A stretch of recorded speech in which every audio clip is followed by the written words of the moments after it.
crisis is here. And we saw it take place inside the Oval Office in a meeting between Donald Trump and the president of El Salvador. Here's the president of El Salvador saying that he will not return a man named Kilmar Abrego Garcia, wrongfully sent out of the United States in violation of a court order. Do you plan to return him? Well, I'm supposedly not suggesting that I smuggle a terrorist into the United States. How can I return him to the United States? Like I smuggle him into the United States, or what do I do? Of course, I'm not going to do it. It's like, I mean, the question is preposterous. That's right. He says it's preposterous to suggest that he could return a man that was wrongfully sent. It's melon-headed Adam Schiff. Poor guy, trying to hang this on Trump.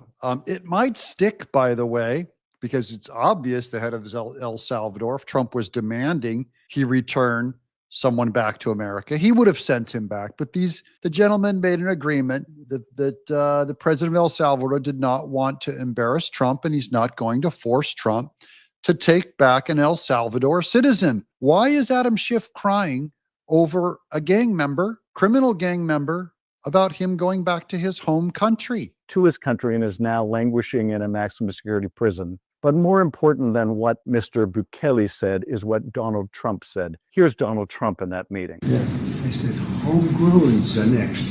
The homegrowns, you got to build about 5 more places. Yeah, dude. So that's right. There's Donald Trump saying, we want to send you more people. In fact, we want to send you homegrown people. We want to send you American citizens. Yeah, we want to send you Adam Schiff. Welcome to John Mike Keane. Let's go, people. For you to imprison in maximum security prison in El Salvador. So why is this a constitutional crisis? It is a constitutional crisis because the administration is under a court order to return this wrongfully deported man to the United States, to facilitate his return. And far from taking any step to facilitate his return, in that meeting in the White House, Donald Trump essentially told the Supreme Court to pound sand.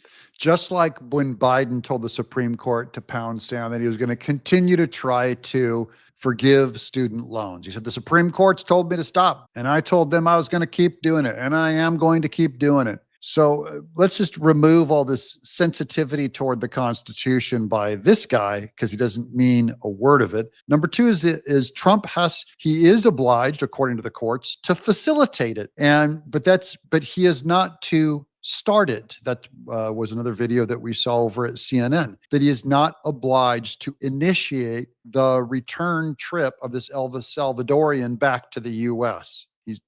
And the Supreme Court was careful not to oblige him, only that he had to facilitate if he was already on his way back. And so head of El Salvador and Trump had some kind of a side deal saying, we're not going to do this, are we? No, we're not. So Adam Schiff, you've got no ground to stand on. You don't care about El Salvadorians. You don't even care about Americans either. You love these drug cartels coming over, taking advantage of girls, women, children, 300,000 missing children.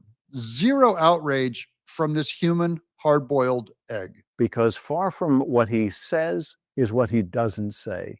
And that is nowhere in that entire meeting does the President of the United States ask the President of El Salvador to return the man wrongly sent to a maximum security prison in his country. Who wants to send back the drug lords? Send them back. There's such a thing as serendipity, Adam Schiff. He should self-deport and just be okay with it. These are all legal opinions you're allowed to have. And Trump is allowed to do what he did. And we'll see if this wins or not in the court. A court can't force Trump to do anything with international foreign citizens of other countries. That's outside of the court's jurisdiction. It just never happens. So let me give you a quick nutshell on this case. Let me give you a quick reminder of what this case is about. Emphasis on nutshell. So the administration grabs this guy off the street, Kilmar Abrego Garcia. He is from El Salvador originally. He came to this country illegally, but a court found that if he were returned, he might be the victim of gang violence. So there was a temporary order not to deport him. In violation of that order, they deported him anyway. The Trump administration has said this was a mistake. They called it a clerical error. as if they were ordering too many staples. But they've acknowledged that this was a mistake and illegal. Nevertheless, you have some administration figures even today lying about it. Here's Stephen Miller. He was not, no, Bill's important. He was not mistakenly sent to El Salvador. Okay, so do you still He's believe an illegal alien